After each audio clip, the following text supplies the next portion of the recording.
I'm here with, my favorite interview because we can just vibe, And how you doing, Griffin? How was the off split for you? Off season? Yeah. I mean, it was chill. We went to Korea. Yep. I think it was a pretty valuable boot camp. Honestly, we got pretty good scrims. So Yep. I think we're lucky. Yeah, even though we didn't make MSI or whatever, we still probably got at least a decent experience playing against some of the MSI teams, some of the Eastern teams. So I think it was really good. Yeah. And then also the little invitational you guys took part in, and just all that fun stuff for Yeah. you. When you go back to Korea, because it feels like, is that kind of like a second home for you at times, because since you were a part of the T1 Academy? Doesn't really feel like home to me, to be honest. Even though I've been there a lot, I don't really have fondest memory of Korea, to be honest. I think it was. It was work. It was work, and then it's just I had a lot of hardships during that time, just mentally. So when I get to Korea, honestly, it's not how people have a safe space, this safe feels very safe to me. I feel like in America, that feels like my safe space. Whatever in LA, I feel very comfortable. In Korea, I would say, just it doesn't feel home. Like home. I think it's a nice tourist location, but since I was there for so long, it doesn't even feel like I'm going on vacation, or not vacation, but tourist new country and stuff. I've obviously seen the country. Yeah. And I've been living there for so long, it just doesn't feel like home. Basically. Yeah. I think the biggest thing for me is I think a lot of conversations are around how can NA develop talent, and you kind of had to go the opposite way. You had to go to Korea. And so now what was the biggest takeaway from your time in Korea that kind of prepared you ultimately for tier 1 play? I mean, to be honest, I think aside from meeting Faker and having your glow up. Yeah, I mean Faker was cool, but honestly, I do think that even though I was in Korea and their development system is better per se, just because I'd say it's ruling hours, solo queues, not ruling, but you're working really hard. Solo queue hours are long, and then you're playing against really good solo queue competition. But I'd say in terms of my progress as a player, I actually think I made a lot more progress when I made it to the tier 1. Got tier 1, played in the tier 1 level and got that level of coaching. I think actually helped me more than my time in Korea, as sad as it sounds. Even though I spent a year and a half there, I don't think I made a ton of progress. I think obviously mechanically, and mechanically after a year you're just gonna be insane. Yep. But in terms of my macro and things I actually had to catch up on at the tier 1 level, I actually do think when I made it to the tier 1 level, that playing against scrims, playing against tier 1 players, playing against having a good coaching staff, stuff like this, actually did help me more than being in Korea for that extended period of time. Yeah, and for you, was that why did you choose to go to Korea? It was one of those things where there was no real path for you to see of improving the game here. Was it what was the reason why you said I want to at least go to academy, because it's not the easiest sometimes to get into academies? I mean, I knew that when I signed with T1 that I would have likely had a bottom tier LCS offer, most likely. So I could have maybe made LCS that year. But basically, I guess my kind of thought process was I will always be able to probably play in LCS. Not always, but it will always be a possibility. Whereas going through the Korean ladder, grinding all your way up from Korea tier 3 system as one of the first foreign imports, just seemed like the peak could be a lot higher.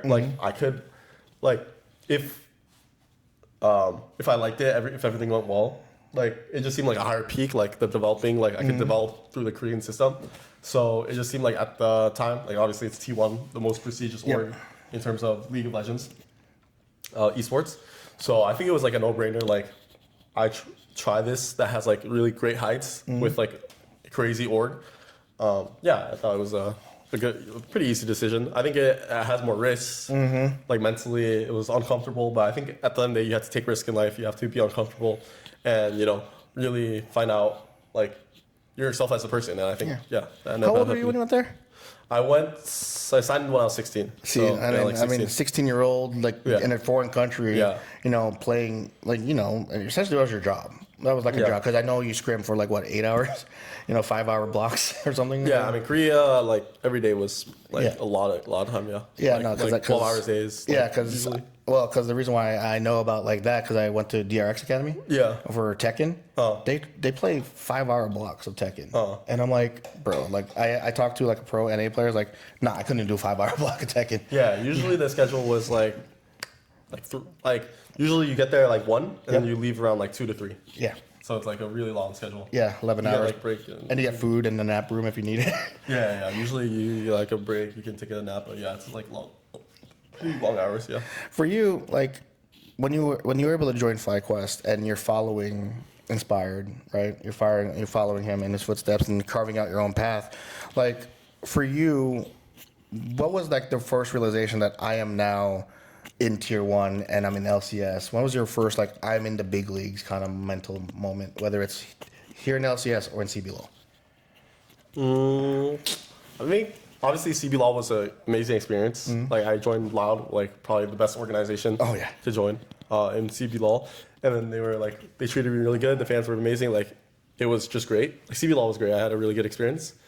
But I think when I joined LCS and then I kind of had a realization like my younger self when I was 13, 12, 11, all the way up until like 15, I kind of made the realization like this was something that I wanted to be in the future eventually. And it was like a dream of mine that like, it didn't really hit until it hit all at once because it's like, you make so much small steps as a player. You like, okay, you grind up the system, you go to tier 2, tier 3, whatever. You keep improving, you slowly, gradually improve. But then like when you make it to the top, or not the top, but like let's say you made it to your goal, which is like initially join LCS, right? Now this becomes your like new platform, like new standard. So you're like, at the time you're like, okay, I joined LCS, that's cool. But then when you actually take a look back and you see like how far have you come, that's when the realization hit that like, wow, I'm in LCS, I'm making a good career out of this, like, and stuff like this. I'm making like a living at like playing games, and like my younger self would not believe the shoes that I am in now, basically, right? Yeah. So yeah. For you, like I know basically it's a chase for the top 3 spots in this split for the world spot. How big would it be for you for the opportunity to at least go to Worlds with this team, because it is a young team first of all, but despite how young it is, it's wildly experienced. So, like, what would it mean to you for this team to go to Worlds and seeing what Lion was able to do at MSI and kind of seeing that, hey, we can get on that level and we can compete now? And, is the goal forever for you, since you are still very young, to be the NA's chance to win a Worlds? I mean, honestly, it's not even like looking to go to Worlds. I think that's like, for me, like my minimum expectation to split. Because, I think Art tweeted about this. But like last split, we had a winning record against every team in scrims. So technically, by scrims, I do feel like we are the quote unquote best scrim team, whatever.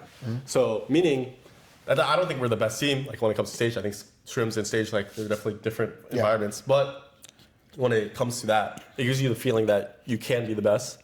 So at minimum, I want to make Worlds. But I do think we have like the ceiling at minimum to be like the best NA team. And I do think the gap, especially with nowadays meta, obviously Eastern teams have like their advantages, but I think it's like definitely beatable. And yeah, I don't know. When we scrimmed against Asian teams, like I didn't feel like it was unwinnable. Like I felt like every game was winnable. I feel like if we play well, we play our own game, we're gonna win. So in that aspect, it doesn't feel like impossible to be the best, basically. Yeah.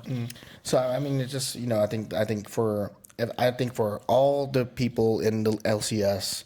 I think if there was to be one story that could literally be one of the better, like, how 2022 Worlds was the big story for a lot of league players, with Deft and Faker. Yeah, sure. I think you, and this is from my perspective, that you being a chance to win at Worlds would be the equivalent of that. Yeah, I mean, I think so as well. I think it's just like a long journey. And yeah. Well, not just a long journey. It's that you went to the hub and went through their system and said, nah, not for me.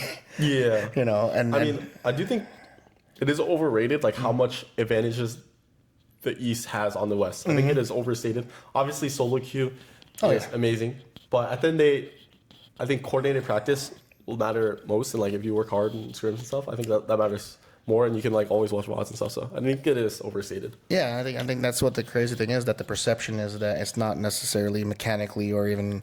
I think it really just comes down to small differences here or there, right? Yeah, I mean, at the end of the day, though, at the highest level, small edges will just build up, and then like small discipline, small like micro fractures of like gameplay will edge out like the better team, right?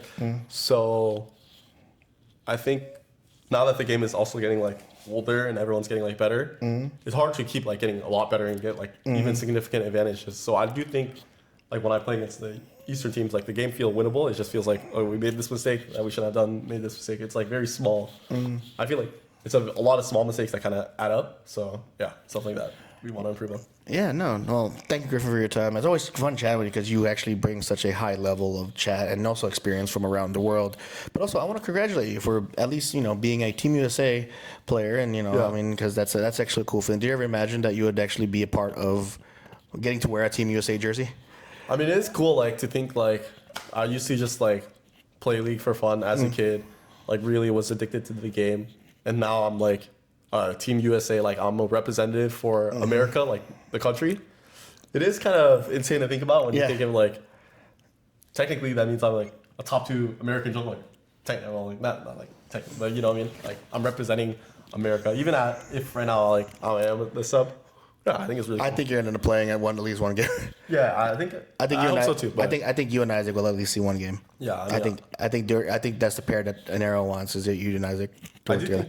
Well, I think it depends a lot on, I guess, next split, like how each team does. But I do think, I think there's a possibility. I am looking forward to the ENC just because I want to see you and see what you do and kind of let you kind of push Blabber to do a little bit because that's going to be interesting. Well, thank you, Griffin. Love chatting with you. Like I said before, you were a great interview, and because you're actually calm today. Yeah, I mean, right now, like, we had a lot of things to do, so I just want to be articulate with my thoughts, Yeah, you're calmer than usual. I mean, and you also didn't go on your phone for 10 minutes. That's impressive. I mean, it's an interview. I'm not going to do that. Would I be mad? No, not at all. But anyway, well, thanks, Griffin. Thank you.